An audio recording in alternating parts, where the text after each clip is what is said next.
with live streaming.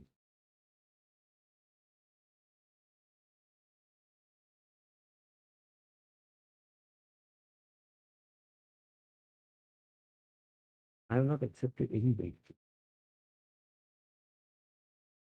Obviously, time sheet they are ignoring. Possibly it's purposefully they are done, but anyway.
Yeah. Essentially, Malone, I just want to indicate how I intend to proceed. First, Malone, what is the issue? Certainly, sir. What is the narrow issue before my lords? Secondly, my lord, I will show your lordships the 246 Law Commission report from which all these disputes began. Thirdly, my lord, there are actually only 4 judgments which are in play. PRF Energo, my lord, Perkins Eastman, 4 and Vostalpine. These are the 4 judgments. I'll place those 4 judgments and then, my lord, I'll make my submission. So the issue is this. The other side says that one of the main aspects of arbitration is party autonomy and least intervention. They say that an agreement has been concluded with a particular procedure. They say the court should not interfere. This is broadly, my lord, the submission on the basis of party autonomy.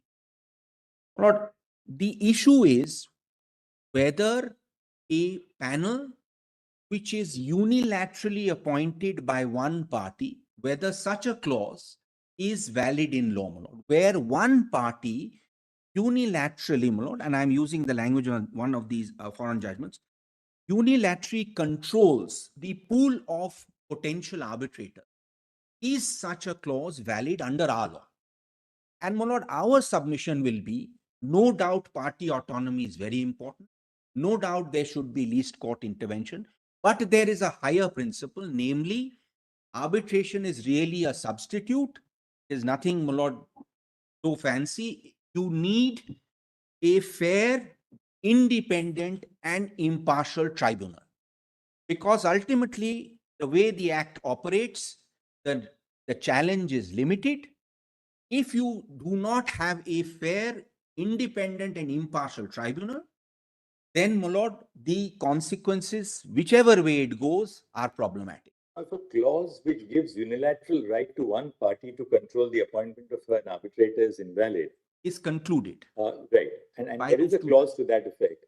Then does the court have the jurisdiction to then tailor the clause to say that, well, the appointment process should be so modified so as to make it equitable or consistent with the broader principles of arbitration? Or does the court have to then accept it or reject it as it stands? My lord, the answer lies straight away in 11.8 as amended. What the court then does is, my lord, it can deviate from the, my lord, it can deviate from the procedure and ensure that there is an impartial tribunal. So, my lord, in all these cases, what has happened is instead of the court tweaking the procedure, the court appoints an independent arbitrator. Rather than, my lord, trying to play around with the panel and tweak it, our submission is that because of 11.8 read with 12.5 and the, well, Lord, in fact, the language used in some of the judgments is the main purpose of 11.8 is to ensure an impartial tribunal.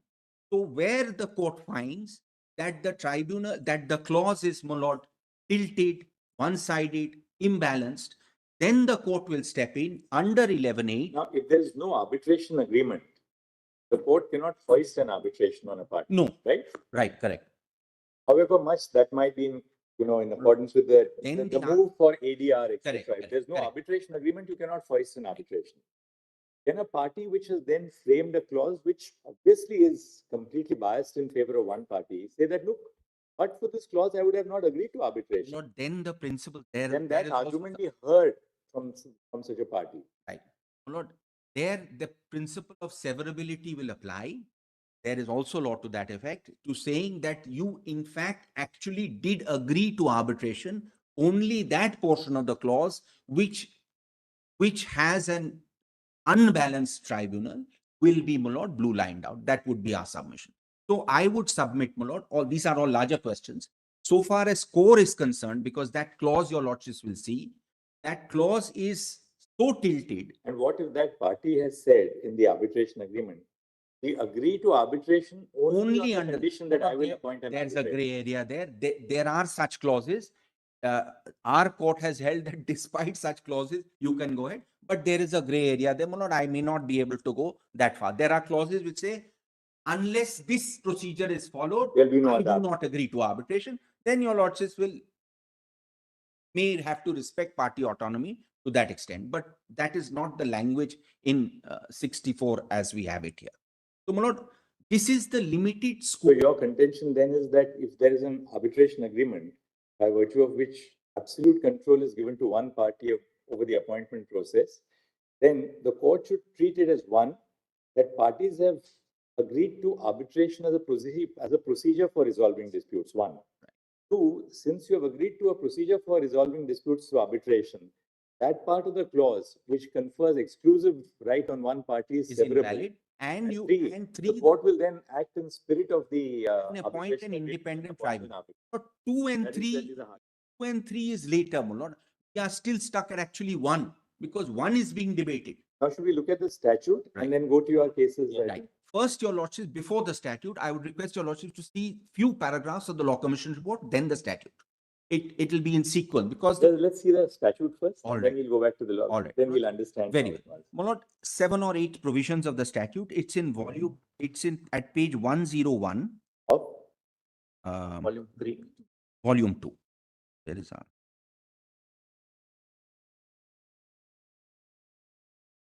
So this is the statute after the 2015 amendment, because we are now only post the 2015 amendment.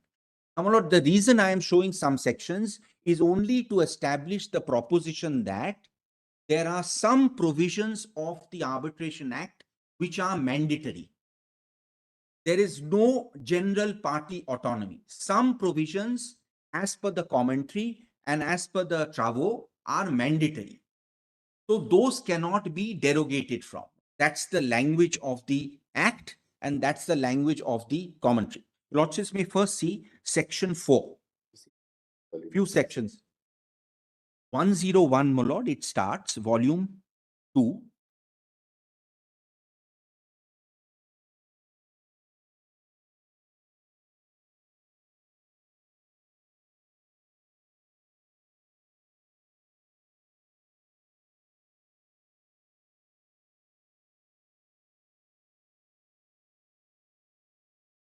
Let me first see 4, which is at page 107. That's the only reason I'm showing it. I'll show some commentary on this later. Is this is the waiver provision? It has some relevance in our case. A party who knows that any provision of this act from which the parties may derogate. Or there are provisions in the act from which you cannot derogate. The word derogate is used in 2 sections of part 1, section 4 and section 34. So you cannot, so my lord, this section and article 4 commentary, which I will show later, recognizes there are some provisions which cannot be derogated. Then your lordship sees 5, which is the extension of jurisdiction, just for the sake of completion. Then please straight away come to section 11, which is at page 110.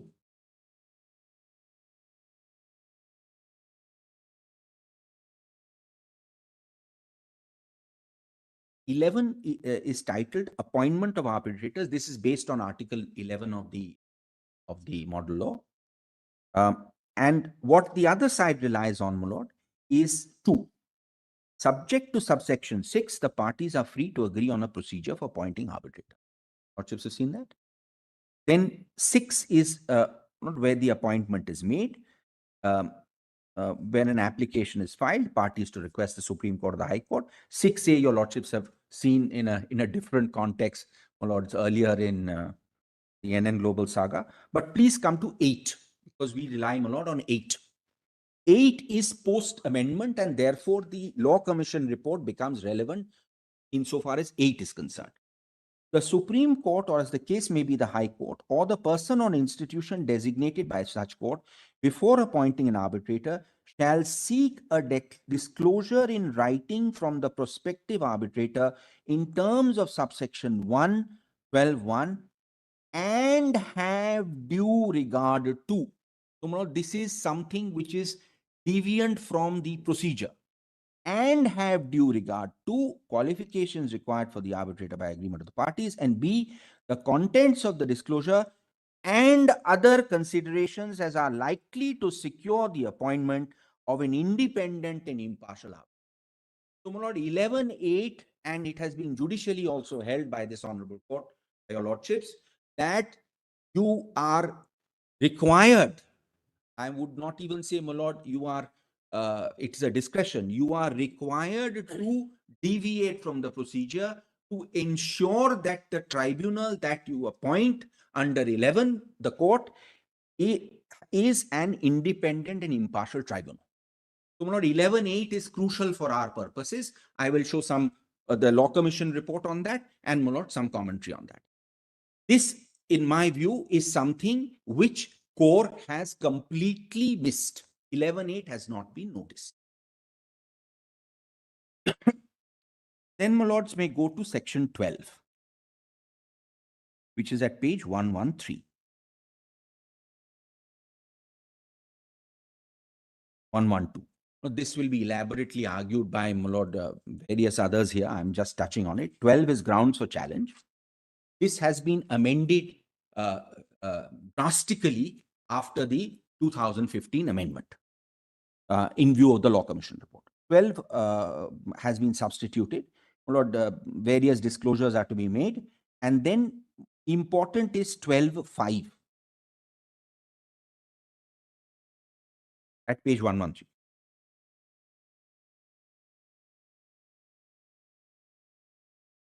This is de jure ineligibility.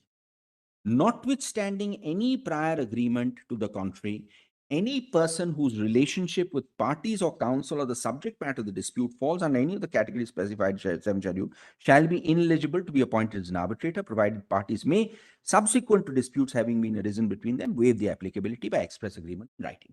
So, 12.5 talks of about 7th schedule ineligibility.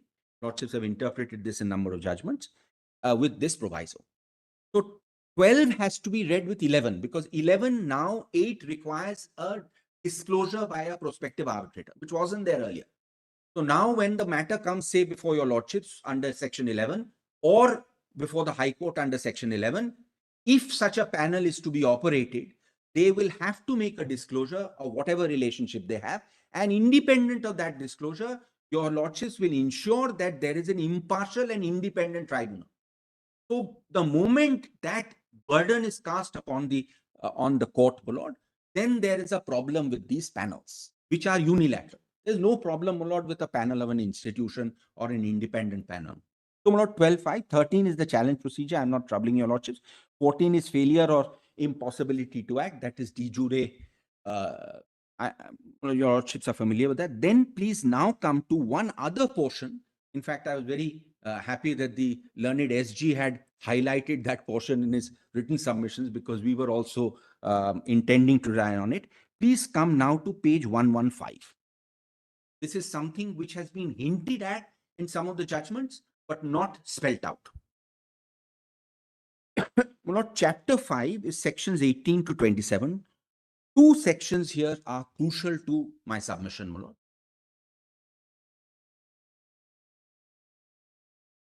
First is 18. Conduct of arbitral proceeding. 18. Equal treatment of parties. The parties shall be treated with equality, is one part, and each party shall be given full opportunity to present this. Noted in the learned SG submissions as the Magna Carta of arbitration. And, my lord, which we will show that this equal treatment principle applies even at the stage of the composition of the tribunal. And that will make good, my lord. So, of course, the chapter heading says conduct of arbitral right. proceedings. But the commentary, my lord, and particularly section 21 has to be read with 18. 21 suggests, my lord, that the commencement of the arbitral proceedings starts when the request is given. Are familiar with 20? So the appointment of the arbitral tribunal actually comes after that. Absolutely. And, my lord, the idea is simple. Whatever contractually you've agreed, you've agreed. But once you are before a quasi-judicial body or a substitute for the court, then all rules of fair play have to be there. You should be before somebody who's independent and impartial, and you should be treated equally. So, my lord, our submission is 18 squarely applies, and we'll, my lord, show that. So this is one separate portion of the act which has really squarely not been considered. It's been hinted at in a couple of judgments, but it's not been considered. 18 and 21. And then, my lord, just to complete this, please now come to 34. 34 is at page 121.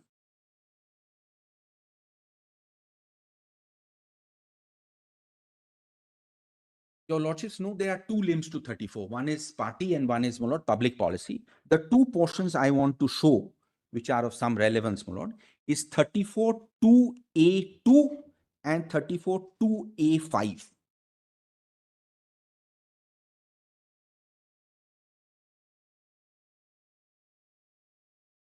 An arbitral award may be set aside by the court only if the party making the application establishes on the basis of the record that the arbitration agreement is not valid under the law in force, law to which the parties have subjected, or failing any indication under the law for the timing.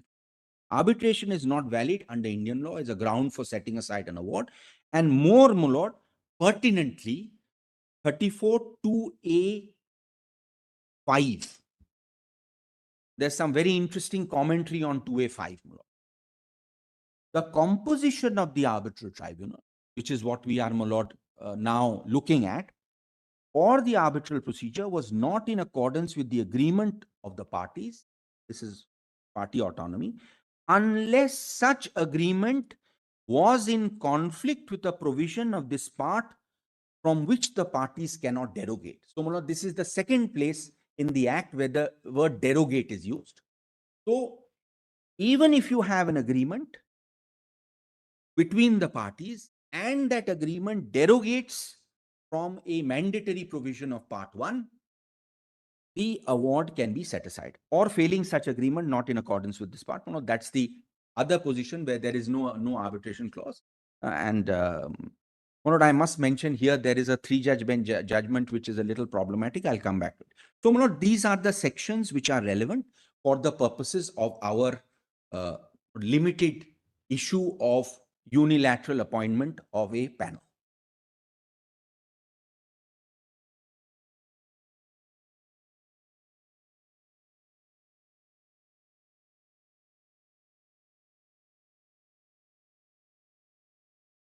My lords, before I go to the four judgments, may I now just invite your lordship? Mr. Banerjee, Yeah. just before we leave these statutory provisions, this chapter 5 is conduct of arbitral proceedings. Correct. my lord. Now, only by virtue of what is contained in section 21, you are saying that it will also relate to not just conduct of the proceedings, but also The commencement composition- and composition of the And, tribunal. my lord, commentary on this very Article 18, which suggests that the composition is also covered by 18. The heading, no doubt, seems to suggest, Yeah, heading is a little Yes. misleading. but Contrary to yes, what you your are trying lordship to is say. absolutely right. But I will show, that's why I wanted to mention, my lord, I will have to establish that this provision is relevant for the composition stage. And that, my lord, we will establish by the relevant, my lord, material. Now, which are the non-derogable provisions of the part in regard to composition? Right. Now, my lord, That's section 12, my lord, I would say 11.8, 12.5. 11.8, 12, 18 for our purposes. My lord, in fact, there was a very long debate in the working group. They wanted to make a list, but they didn't make ultimately they didn't make a list. They said it is to be this thing. There are two judgments of our court, one on 12.5 in Harsak and one on section. Forget all the judgments because we are a constitution bench. You argue as a matter of first principle. So, my lord, Then 12.5 we look at which judgments fall in line with what we are judgment, ultimately inclined I to. understand. 12.5, my lord, You argue it as a first is mandatory. 12.5 is mandatory. 12.5 is mandatory. 18 is mandatory. 12.5. 12.5 read with 11.8 because, my lord, 11.8 refers to 12. 12.5 read with 11.8 and 18, according to my submissions, are mandatory, and the commentary also says there are various other provisions which are mandatory, but it is not necessary to enumerate the Now, complete. I'll pose to you a hypothetical. Any arbitrator cannot fall within the degrees of prohibited relationship, if you can use that expression, which has been spelled out in the 7th schedule. Now, what if one of the clauses, what if the arbitration agreement provides that one of the parties shall appoint? Can such a clause be made consistent with 12.5 by saying that the persons who that party appoints should not in any way be in breach of the 7th schedule? Will that then be a provision which will be in conflict? Answer: there is, my lord, unilateral. Is unilateral appointment itself by itself That is contrary to the provisions of the Act? yes, my lord, because One is that any appointment which of an arbitrator who is in conflict with the 7th schedule is absolutely a non-derogable provision of the statute. But does the Arbitration Act itself frown upon unilateral appointment per se? my lord, that is interpreted in two judgments. No, but forget the judgments for a My moment. lord, Where do we that get is that? the- Where do we identify the? Lord, I identified it, my lord. And trace it only to 18. I identify it in this fashion, my lord. It flows from the amendments made pursuant to the Law Commission report, which frowned on unilateral appointments. The Law Commission, therefore, my lord, I want to show that, and I want to show the amendment, particularly 11.8. So now that you have formulated shown us these statutory provisions, what you can do is this: you now formulate your points, you formulate your submission. Then we will go into then we go to the four judgments, the Law Commission report. So you can just formulate your submission. Right, my lord. My submissions are, but I am only, there is no challenge subject to correction. You're only on Panel, my lord, unilateral panel. My lord, because I know your lordship has asked me the question whether unilateral appointments are my lord, are eschewed generally or not. But as Suppose the railways, for instance, says that look, we will have a panel of people who are not connected with us at all. We have a panel. absolutely, my lord, I have to answer that. We have a panel of retired judges. We have a panel of impeccable, my lord, integrity, Is that, etc. is that permissible under the statute? Right. or not? Not according to us, no. And I will formulate 4 or 5 my lord, under 4 or 5 heads. All right, now why don't you just take the next 3 or 4 minutes and formulate your submission? We've asked you a question right at the beginning, but it will help us to formulate your points. If you want to read your written submission, we can read your written That will submission. come to Just you. formulate. There are 4 grounds on which, 4 Yes. different jurisprudential grounds on which, All my right, lord, just formulate that. there are 4 jurisprudence. My lord, one is that a panel unilaterally appointed by one party. One thing. Oh, you want to mention control? My lord, the better word would be unilaterally controlled by one party. A panel unilaterally controlled by one party, my lord, would fall foul of section 11(8) read with section 12, in that it would not be independent and impartial. This is the first, my lord, first ground. 11(8) read with 12. In that it will not be. An independent and impartial tribunal. It may be impartial, but it is not independent. It will not be an independent and impartial tribunal, which is a non-derogable, my lord, facet of arbitration jurisprudence. It has to be independent and impartial. Otherwise, the entire, my lord, edifice collapses. But independence, is it a quality in the arbitrator or is it in the process of appointment? It's in the process, my lord. I will show, my lord, there's a very nice paragraph. Independence is qua, my lord, the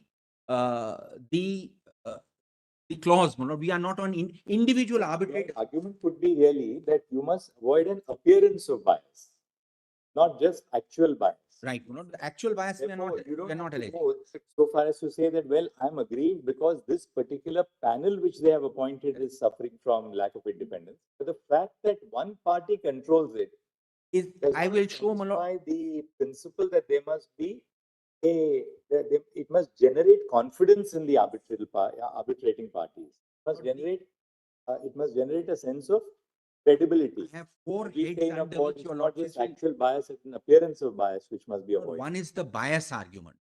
I am on the Independence. independence argument, because if your lordship sees 11(8), my lord, one is disclosure, bias, etc.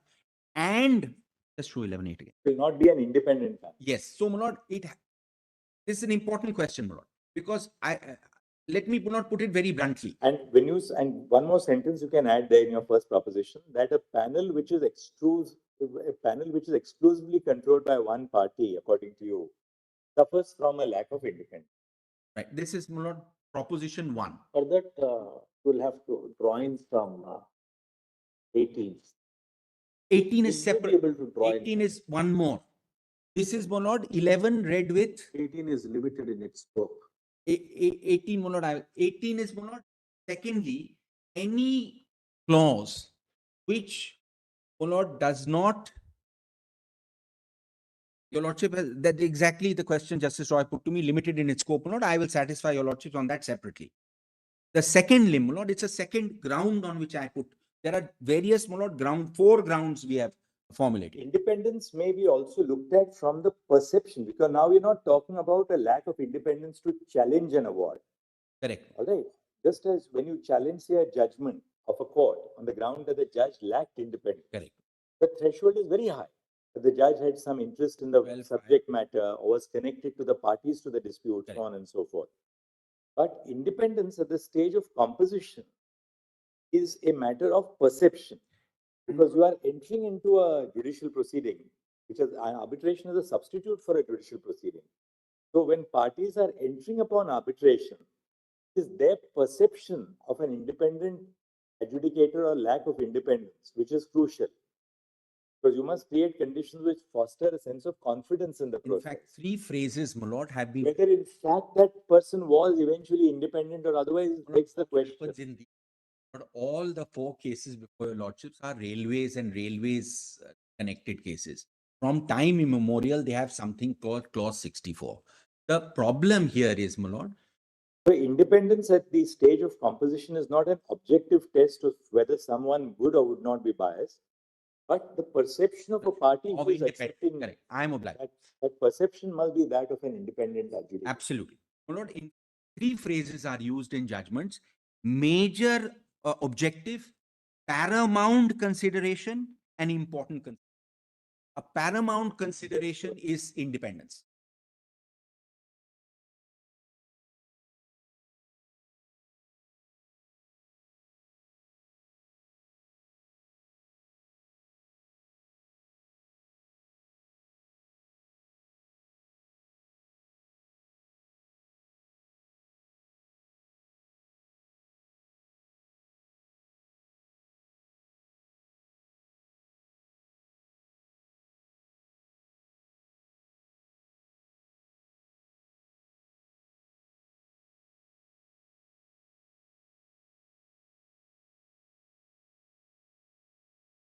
Of confidence so far as our arbitrators are concerned. If you have such a panel, the result both ways is bad. If the panel appointed by one set of one party decides in the favor of that party, the other party always has that lingering doubt that Mr. Banerjee was appointed on the railways panel, so therefore he has a predisposition. But the other, look at it And from the side of the public sector. The other problem, Look at it from the, we must look at both sides. no difficulty, A Manu. public sector organization always has this fear that look at what's happening in the arbitration. Correct, Will be taken Now for you route. see- We'll have a 20,000 crore award. Now you see this one-sided panel story.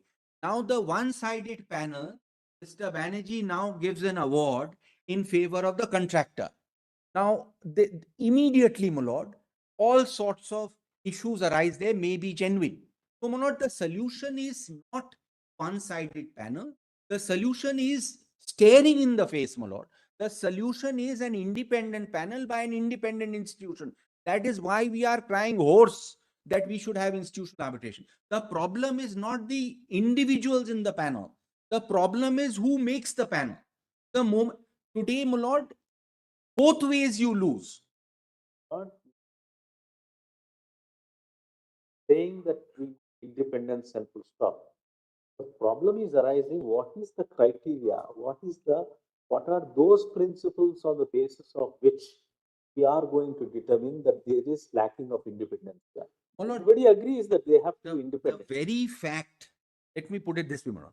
The very fact that one party is appointing somebody, my lord, is unfortunately enough, because, my lord, what was arbitration? Arbitration was where both parties had confidence in the individual. Here you are basically putting up a list and asking one. So there will never be any confidence in that list of the other party. Or the one of the articles said unloved and unappreciated panel. One party puts up a panel.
Lord, please keep the distinction between, my lord, the process of appointment and the eligibility of individual arbitrators. So your first point I have formulated, a panel unilaterally controlled by one party would fall foul of section 11(8) read with section 12. In that, it will not be an independent panel. A panel appointed by one party will lack a degree of independence. Correct. That's the first point. What's the second Even point? if impartial, my lord. I assume for a moment, my lord, impartiality, etc., will come in, my lord, when you have employees, retired employees. I'm going one step further, assuming you have absolutely, my lord, respectable people. The second proposition. What's the next proposition? My lord, the next is it will also fall foul of, What will fall foul? Unilateral appointment. yes, also fall foul of, my lord, the principle, the Magna Carta of equality between the parties. I'll satisfy your lordship. Unilateral the- composition of a panel. Yes, Also violates 18. 18. It violates 18. Violates 18. Level playing field. Sorry, my lord. Level playing field. Level playing field. This is Equal the opportunity. logic, my lord, used by Justice Sikri also, level playing field. Justice Bhanumati also, same level playing field. So the sentence is there, the section is not there. So you want to extend 18 to even appointment process. My lord, I will show that there is material to show that it actually covers the appointment, the composition. I will, it's not just my submission. My lord. What is the next point? Third point, my lord, which is, I would say 3A and 3B, my lord, is that such a clause, particularly in respect of PSUs, my lord, falls foul of 14 and unconscionability. A large number of judgments, my lord, some of which the learned SG has also referred to, is this sort of arrangement is unconscionable, contrary to section 23. There are a series of 10 US judgments. I will show only one. There's a chart the SG has given. I'll show one. These are broadly the reasons for which this sort of panel should not, my lord, be permitted to subsist. The band-aid solution is, and this is what the high courts are struggling with, a panel as in core may be bad because it's very restrictive, but if it is sufficiently broad-based, it may be okay. So, my lord, this You're is not how going the to court. degrees at all. You are just saying that, look, Yes. exit out. You know, The have one. problem is today there are a series of judgments. Every time an 11 is filed, how many people are there? What are their qualification? Is 31 enough? Is 37 enough? What about 100? There is a Sarot panel. So this is a solution, my lord, which came out of Voestalpine, and it's in my respectful submission, my lord, it's a band-aid solution. Because even if there are 100 people and even if they are, my lord, impeccable, there is always, my lord, I'm appointed to a panel by the railways.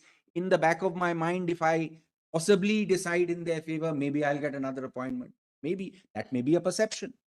I may be in my mind absolutely independent. My lord, we've had instances where people have been removed from You're saying panels. independent and impartiality is not in the degree. It's not in the degree. It is in its absoluteness. And what you facially see, my lord. What do you see? But is that your 3A point? That's No, what's your 3A? 3A is that. 3A, 3B, my lord, are unconscionability and Article 14. But legally, I am putting. To take what Brother Nasma just said, that independence and impartiality. Not a matter of degree, my lord.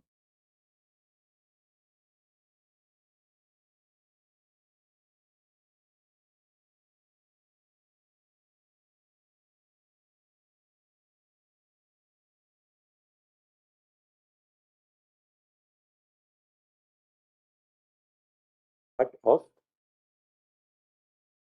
My lord, it has to be facially judged. But is an absolute.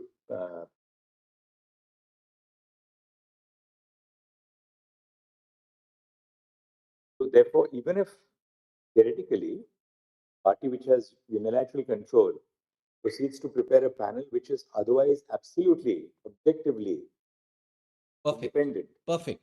Perfect. The objection is not on whether those people who are put in the panel are Eligible, or otherwise ineligible. eligible or ineligible. It's the source. You cannot, it also flows from the other principle. If you cannot unilaterally have a panel of 100 from which I have to choose, the source is the. Complete now. Anything else in My this? lord, Now I'll show the material, my lord. The We go to material. material now. The material. My lord, your lordships may first see the law commission. Let's Your see. lordships have not seen those 4 judgments. Am I required to show the? Let's first see quickly the law commission, the material, and then we'll quickly look at the judgments. But the judgments at the end, because Judgments at the end. that's Right. Your First lordship with- don't want to be colored by exactly. 2 or 3 They are, of judgments. course, of persuasive authority. They are judgments of our Correct. courts. We'll look Correct. at them at the end. My lord, may first see the law commission report, because some paragraphs of that are very, very important. Is that in the document? Just a minute. My lord, this is volume 4, page 2722. Serial number, tab number 8. Violation of documents, right? Compilation. Volume For A or for? 4. 4. Page 2722 is tab number 8, but the only relevant paragraphs are from page 2756.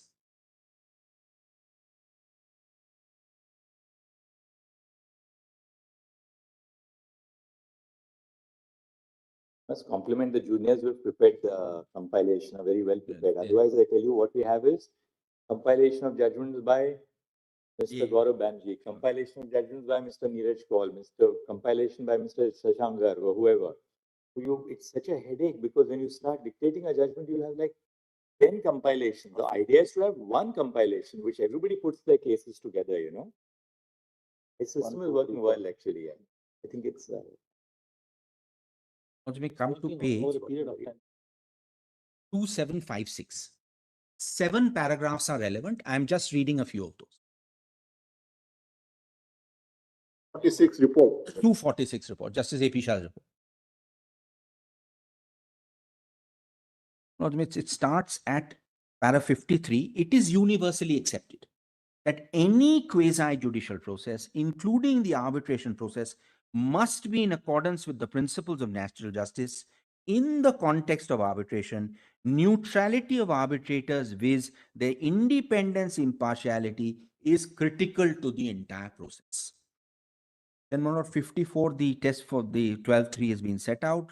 55, my lord, is what was the previous position. Then, my lord, 56. The limits of this provision has been tested in the Indian Supreme Court in the context of contracts with state entities, naming particular persons' designations associated with that entity as a potential arbitrator. Appears to be settled by a series of decisions in the Supreme Court. Then, my lord, your lordship leaves all the decisions that arbitration agreements and government contracts will provide for arbitration by a serving employee of the department valid and enforceable. While the Supreme Court in IOC Raja Transport carved out a minor exception when the arbitrator was the controlling or dealing authority, and this exception was used by the Supreme Court in so-and-so to appoint an independent arbitrator under Section 11, this is not enough.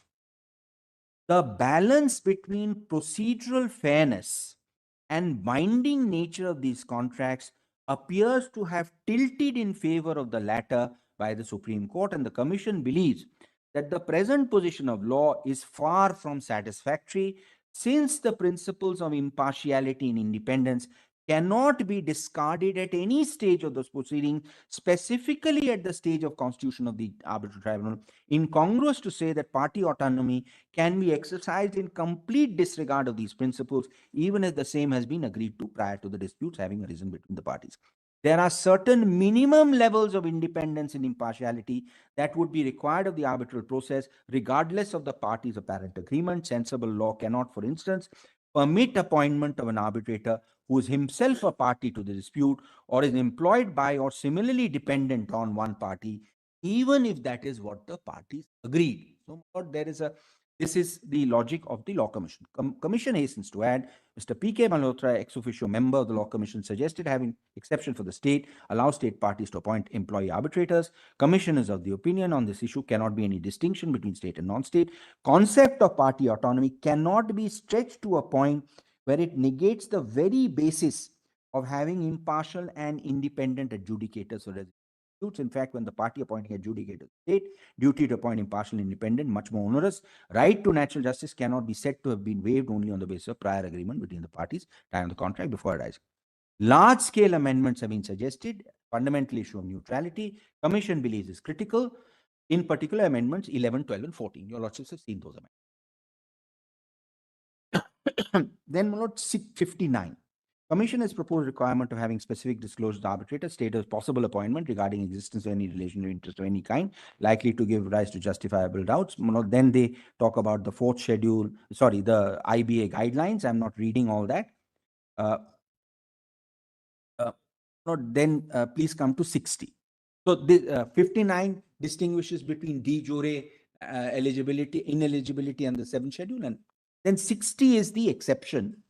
And my lord, this exception now, according to railways, they have a clause where there's a format where you sign on a 12-5 agreement. So that is now presented to you initially before you for you to waive.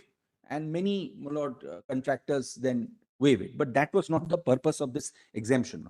The commission, however, feels its real and genuine party autonomy must be respected. Certain situations, parties should be allowed to waive even the categories of eligibility set out Provost Fisher. This could be in situations of family arbitrators or other arbitrations where a person commands the blind faith and trust of the parties. I don't think anybody can raise this to this level. Despite the existence of objective justifiable doubts, deal with such situation, Commission propose a proviso to 12.5. Parties may, subsequent to disputes having been arisen, waive the applicability.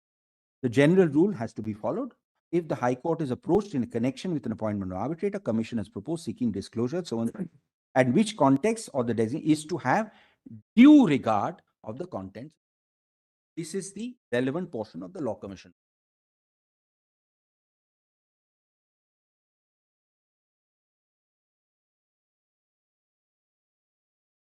Now, would your lordships look at the four judgments now, or should I put the material? Whichever way, my lord. Let's see the material. I said we are done with that. So, my lord, I'm skipping those four judgments, my lord. I just want to mention, my lord, that we rely on certain paragraphs in your lordship's judgment in Lombardy. And in particular, my lord, we rely. Why don't you cite those judgments then, and then we look at the material at the end. Right, my lord. There are four judgments which are in play, and Lombardy, my lord, is the basis on which we have made our submissions.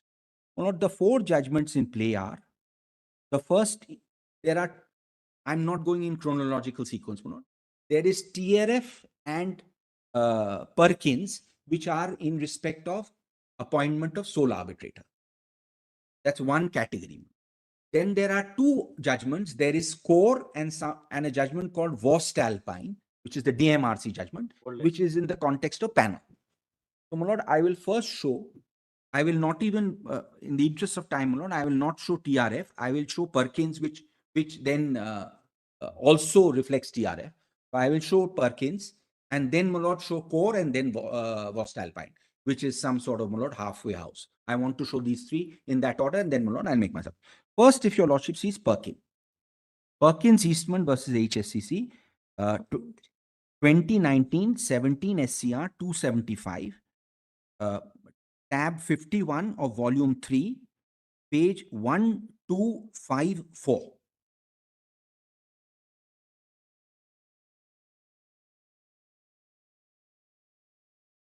This is the judgment your lordships have been consistently following. I believe, my lord, also in Glock, etc. This court has followed this. That volume? Volume 3, page 1254. Tab 51. Judgment dated 26/11/19, following TRF. This was, my lord, an 11-6. In fact, all the four matters before your lordships are at the 11-6 stage. In this judgment, one issue was whether it was an international commercial arbitration. That issue does not arise here. Please come straight away to paragraph 11, where the second issue arises.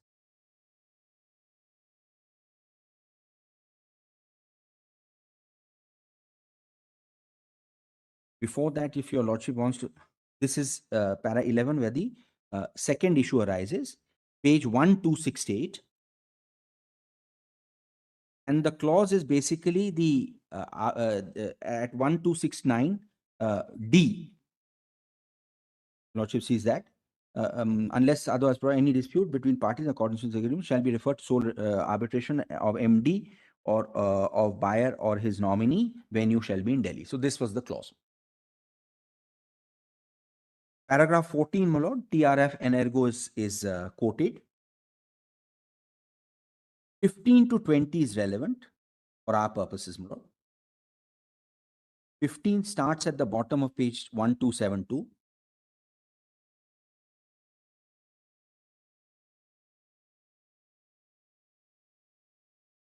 It was thus held that the MD became ineligible by operation of law to act as an arbitrator. He could not nominate another person to act as arbitrator. Once the identity of MD was lost, power to nominate somebody else, an arbitrator also lost. Relevant clause in case had nominated the managing director himself to be the arbitrator, also empowered the MD to nominate another person to act as arbitrator. MD thus had two capacities. First as arbitrator, second as an appointing authority. Present case we are considered with only one capacity. Then we thus have two categories of cases. First, similar to one dealt with TRF. Managing director himself is named as an arbitrator, additional power to appoint any other person. You know, this, the finding, I'll just read this one.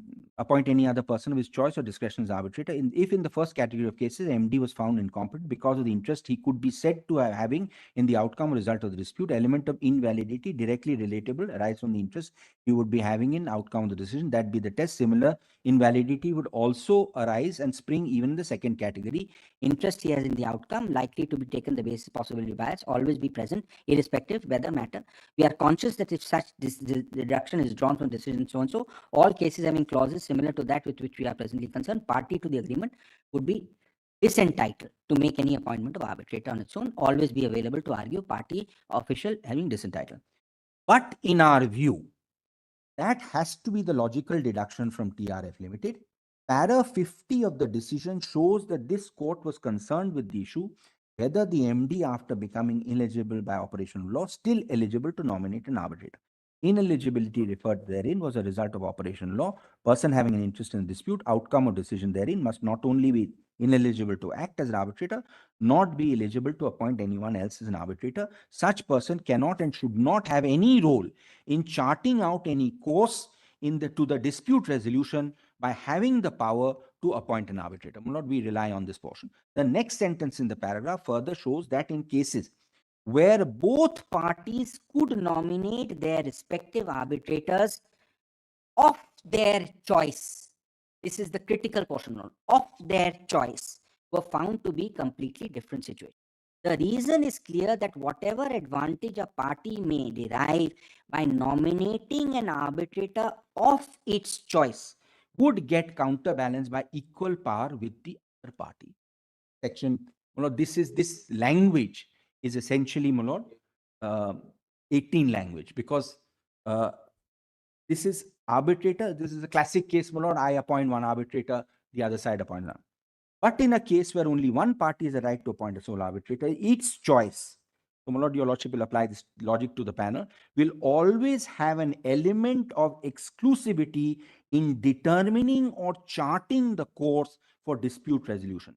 Naturally, the person who has an interest in the outcome of the decision must not have the power to appoint a sole arbitrator. That has been taken as the essence of the amendments brought in TRF. Then, my lord, 17. So this is the critical paragraph is 16. 17, my lord, Raja Transport is mentioned. This is a pre-amendment case.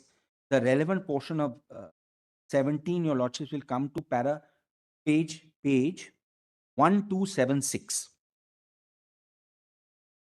So, Mr. Banerjee, the proposition is that your choice to make or nominate an arbitrator cannot be limited to the offerings made out by one party. That's our case. So that's our case. In a situation like this, it is not a choice that is being exercised, but you are confined to the offerings that is given by the other side.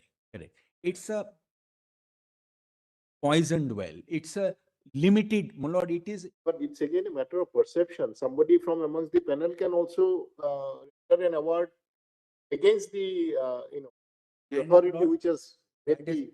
In fact, that is exactly what happened. The panel in the DMRC case was of 3 engineers nominated from the railway panel. The same clause, your lordships dealt in DMEPL, is the same clause where 3 are nominated. One, I pick from theirs. Second, they pick from theirs. third they pick from theirs. 3 members may go that way. My lord, there are all sorts of problems with that also. Therefore, my lord, this limited choice is where I should have my liberty, they should have their liberty. Alternatively, neither should have liberty. We go to somebody independent, and that either it is an institution which is independent and appoints in which you believe, which has credibility, or the court who appoints somebody independent. Then I don't have a problem. They don't have a problem. Neither of us have a problem. Even if the award goes against me, that the tribunal, my lord, it's a matter of faith. Every case we come across, you scratch at the surface. The main problem is. Banerjee, the only point is just reflect on it. Yeah, don't know whether that consideration is at all relevant. Is there a risk of killing the golden goose in the sense that what do government say? We are not going to go to arbitration at all. Well, not there. They have themselves set up institutions. It's not that there are no institutions available to them. Well, they have themselves set up institutions. Surely somebody has to be believed. Well, that there has to be some. Either you believe the courts or you believe your own institution. It can't be. I follow. Mullah. That is exactly. This judgment is over. Yeah, Mullah, just one last paragraph. This is what just above 18. 18 is, this was the.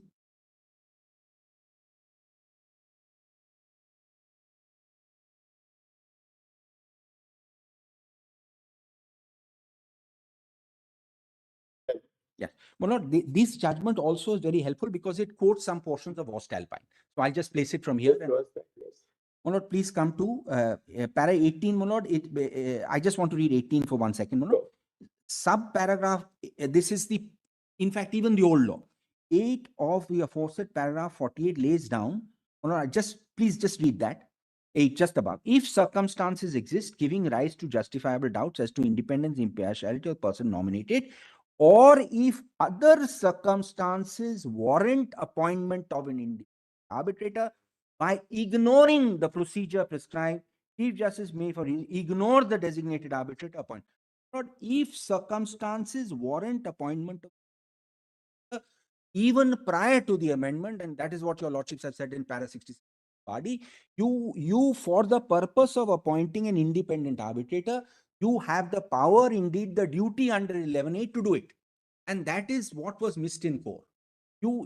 If somebody has approached a court can't say, this is the procedure, I am a post office, this is exactly what I have to do, you please do this. So, my lord, 11, this paragraph is relevant.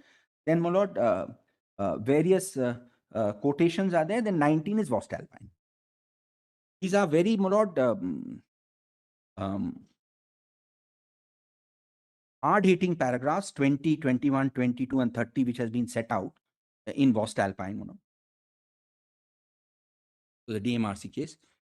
Independence and impartiality are hallmarks of any arbitration proceedings. Rule against bias, one of the fundamental principles of natural justice, apply to all judicial, non-judicial. For this relation, notwithstanding fact relationship is contractual, source of arbitrator is deduced from the agreement, notwithstanding same, non-independence and non-impartiality such arbitrator would, though commercially, would render him ineligible. Genesis behind the rationale, even when the arbitrator is appointed terms of contract by the parties of contract, he is independent of the parties, functions and duties require him to rise above partisan interests of the parties. So this is, my lord, one portion where Jivraj and Hashwani is quoted. And similarly, my lord, the French court is quoted. Then 22. Independence and impartiality, two different concepts. Arbitrator may be independent, yet lack impartiality. Impartiality is more subjective. Independence, more objective concept, straightforwardly ascertained by the parties at the outset in the light of the circumstances. Partiality will more likely surface during the arbitration. Then, my lord, 30. Time has come to send positive signals to the International Business Committee in order to create a healthy arbitration. Furthermore, as enlightened by the Law Commission, duty becomes more onerous in government contracts. One of the parties is a public sector undertaking itself. In the instant case also, choice is given by DMRC, limited to choose an arbitrator from panel, becomes imperative. This is the broad-based panel argument. I'll come to that later. In the light of report of so-and-so, imperative of creating healthy arbitration, then Manoj, that's all that is relevant in this judgment. The rest is on maintainability, etc. So this is So, Mr. Banerjee, can we just take a 2 or 3 minute break?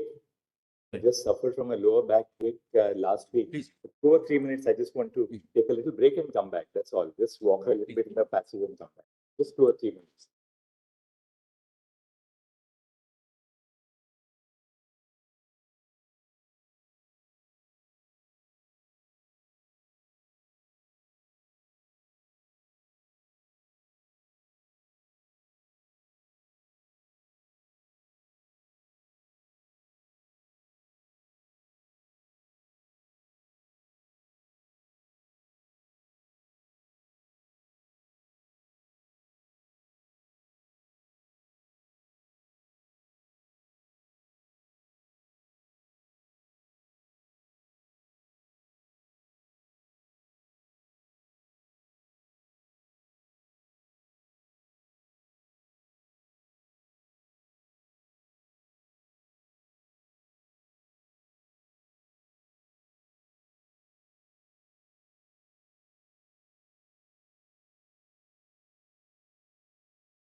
Yes. I've had a little thing. I'll show the core judgment at the Voestalpine judgment later. Let me first show the material, because those judgments in any case your lordships will have to consider. But let me, my lord, since I'm showing the material, and let me show the material as to what is on record. One of the first proposition is that party autonomy is not unfettered. There are some mandatory provisions. And my lord, for which purpose your lordships are permitted to, or in, permitted, or I wouldn't say required, to look at the preparatory material, which is the basis of the article, which is then the basis of the section. Well, not in fact, very interestingly, when the UN General Assembly recommended the model law to us, to all the countries, it asked the Secretariat to send the travaux préparatoires along with it. That resolution, my lord, is one page, it's on record. Lordships may just see, which is why, my lord, we are relying on the travaux.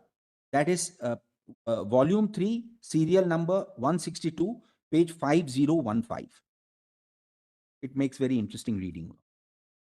This is the General Assembly resolution by which model law was recommended. 5015. Sorry, volume 4. Volume 4. 4. Model law on international commercial arbitration at UNCITRAL, is that Volume 3, madam. Volume 3, Volume 3. Volume 3. We've got it. Volume 3, 5015. No, this is the General Assembly The resolution. General Assembly resolution. I'm not going to read the whole thing, but please see, after being recognizing, convinced, noting, convinced, requests the Secretary General to transmit the text of the model law together with the travaux and to the and recommends that in Actually, oh, no, this is the resolution for Column, left column. What's the page again, Mr. Ben? pages 5015. left column. Under the General Assembly. Yes, General Assembly 40th session 40/72 model General to transmit the text of the model law. along with the travaux and recommends that all states give due consideration. So they actually, my lord, not only sent the text, but they also sent the travaux. That's the only reason I'm saying. But it gives you the basis, my lord, as why it is to be referred to. Yes. So, my lord, the first proposition is that there are certain rights which are not waivable. And I had shown your lordship article section 4 and section 34, which uses the word derogate. And the commentary on that, my lord, is at volume 4. I'm only going to show 2 or 3 pages, my lord, not more, just to fit it in. Volume 4, serial 145, page 10149 at 10150. This is a 10150 is 10149 is the cover of my lord. What is it?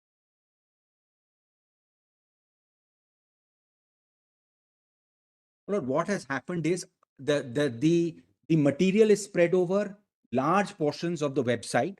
There is a textbook, my lord, which is this Holzman and Neuhaus, which actually chapter wise analyzes each article. Lord, 10150 is the same as section 4. Please see the third paragraph. Okay.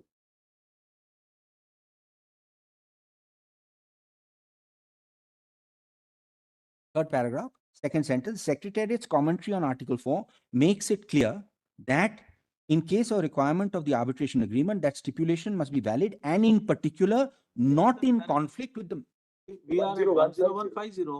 10150, not commentary. Correct. Please see the item 1, the second non-compliance with arbitration agreement or non-mandatory provisions of What? So, plans with arbitration. Yes. procedural default at issue must be a breach of stipulation in the arbitration agreement or a non-mandatory requirement. Secretariat's commentary on Article 4 makes it clear that in case of a requirement of the arbitration agreement, stipulation must be valid and in particular, not in conflict with the mandatory provision.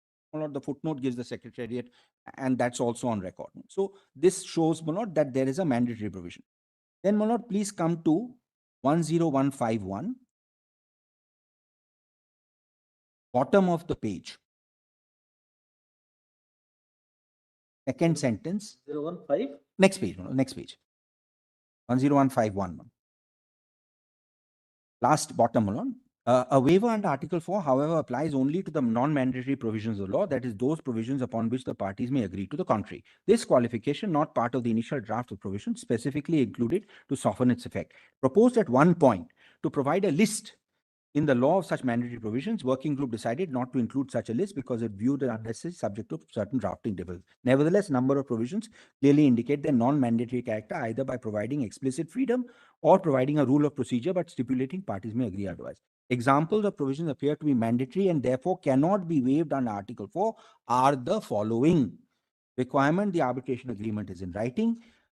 I rely on the next one, the requirement that the parties be treated with equality, each party be given full opportunity to presenting it. So Article 18 is mandatory, my lord.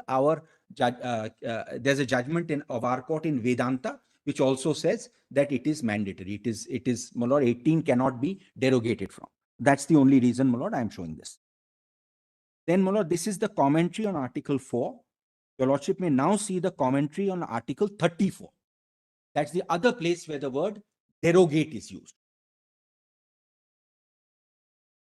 The commentary on Article 34 is at page 10054, serial number 144, little behind. 10054. This is tab 144, my lord. The book, my lord, and just one paragraph I'll show at 10061.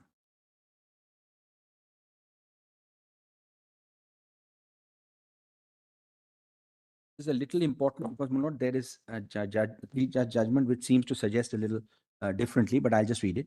The second significant change was made to subparagraph 2A4 of Article 34. Corresponding clause of the New York Convention, Article 51D reads, the composition of the arbitral tribunal or the arbitral procedure was not in accordance with the agreement of the parties, failing such agreement not in accordance with the law of the country where it was made. The final text of the model law includes a new phrase following the first comma, unless such agreement was in conflict with the provision of this law from which the parties cannot derogate. History of this new phrase becomes footnote. Please come to the next page. I'm not reading or may I just read this one? Because it is of some relevance on mandatoriness. The history of this new phrase begins in a footnote to the Secretariat's initial draft, what became Article 36, incorporated by reference to early drafts of 34. That footnote noted that the view then prevailing amongst commentators was the language of the New York Convention gave absolute priority to the agreement of the parties, irrespective of whether such agreement is in conflict with a mandatory provision of the applicable law. Secretariat said here that this rule could not possibly apply to the enforcement of domestic awards, kinds of awards which Article 34 is concerned. Presumably, domestic courts would be, by definition, be bound to apply the mandatory provision of domestic law. Working group agreed. And, my lord, I skipped that paragraph, then last paragraph. During the Commission's consideration of the working group's final draft, which was the same as the final text, a potential ambiguity was noted by several delegations. They said that the provision might still be interpreted not to allow an award to be set aside, where the procedure set forth in the arbitration agreement had been followed, but where that procedure conflicted with the mandatory law. While no change was made in the text of the law, the Commission report recorded the understanding that where the agreement was in conflict with the mandatory provisions of the law, provisions will proceed. So, my lord, if, and that's the same section which your lordships have seen this morning, 34 2A5. Composition of the arbitral tribunal, arbitral procedure was not in accordance with the agreement of parties unless such agreement was in conflict with the provision of the. So, my lord, 34 2A5 specifically addresses a situation where the composition of the tribunal may be in agreement, in our case, may be in accordance with what the parties say, but if it is contrary to a mandatory provision of the law, it should be set aside. And that's not what the commentary says. Yes, sir. Deals with a situation where the composition.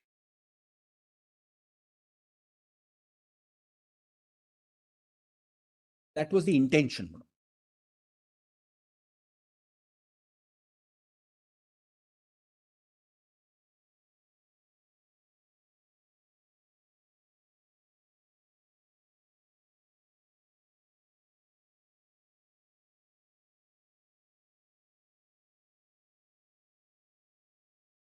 My lord, there is some ambiguity in the language of 34(2)(a)(5), and it was brought to the notice of the commission. The commission says that obviously mandatory, if there is any mandatory provision, even That will if prevail. right, there is a directly opposite judgment to this. This was not cited before a 3-judge bench. There is a judgment of your lordships which says exactly the opposite, and it is my duty to bring it to your lordships' notice. Where the argument which is accepted, which is rejected, is mandatory overrules contract. Argument is, even if it is contrary to a mandatory provision, still the contract will prevail. I'll give your lordship the reference, my lord. It is Narayan Prasad Lohiya. It is at page 681. If I don't show it, my lord, it will be unfair, my lord. There is a judgment which says the opposite. I must show it. Volume 3, page 681. Sorry, my lord. Volume 3. Volume 3, page 681, my lord. Tab 22.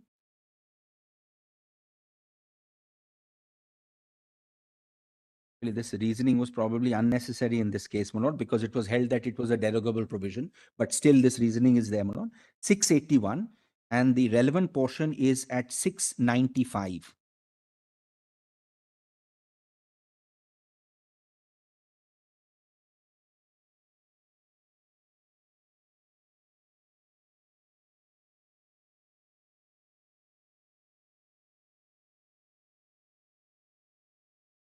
If your lordship sees 695 is what Mr. Venugopal argues, which is consistent with, my lord, what I showed from the working group, my lord. So Mr. Venugopal's argument, my lord, which I commend for your lordship's acceptance, is 695, my lord, page You 11. can say, read between placidum B and C. In other words, according to Mr. Venugopal. Even if the composition is in accordance with the agreement, award can be set aside if it is in conflict with the provisions of Part 1. This is what he argued. Now, that is rejected by the court, and it is held at page 6. That entire paragraph is there at 696, last sentence.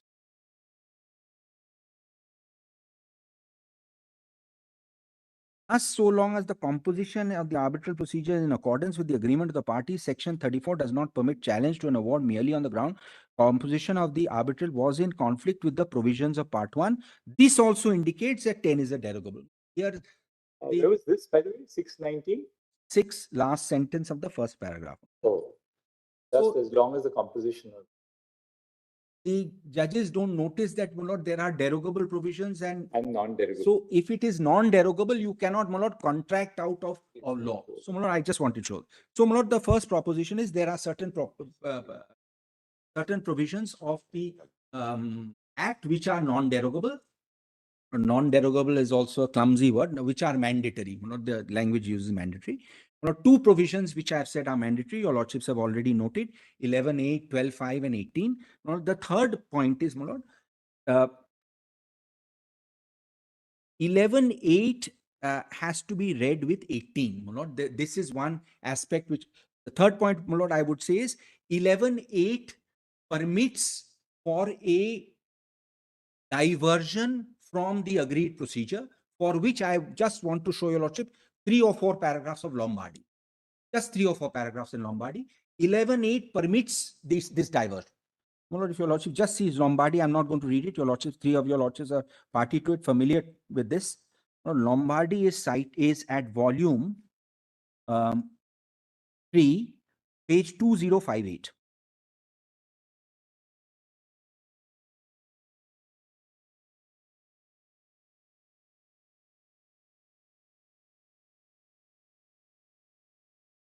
Various issues are framed, my lord. I'm not going to go into it. It is that issue regarding, my lord, pre-deposit. Please first see paragraphs 81 onwards, my lord. 81 citing SCR. SCR. All the juniors have put SCR together SCR. because now all our judgments are in the digital form and digital SCR. Yes. Earlier, I remember at least in the 90s, You couldn't cite you anything, could but not you cite could not anything cite else. It the was only official report. unless you had the judges would not even recognize an SCC or a let alone scale or something. It only SCR couldn't keep pace. That's why. that's why this problem came. Now it's Now it's caught up. great. In fact, your lordship's direction is that they have to file only SCR copies. My lord, make straight away come to page 2105. Para 82. 82, my lord. Bottom of At page 2105.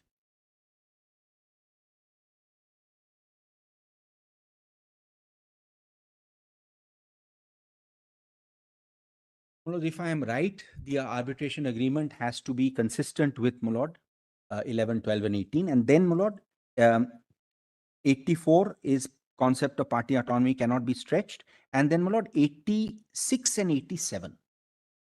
That's all I want to show. There are other paragraphs, but in the interest of time, my lord, I'm not showing the other paragraphs. Of the 86, 87 are page 994, my lord. If circumstances give rise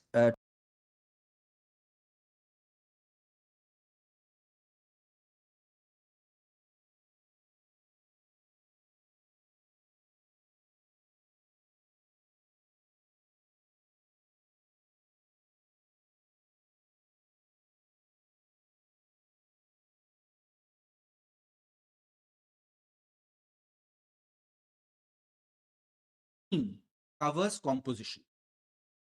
After all, 18 may not cover composition. It may be after the tribunal is formed, everything else. Why should it cover composition?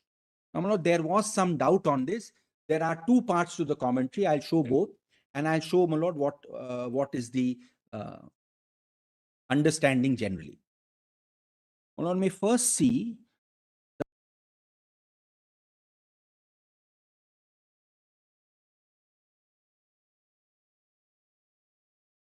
on 11. On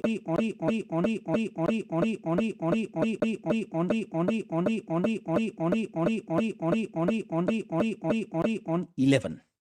It's very on 11.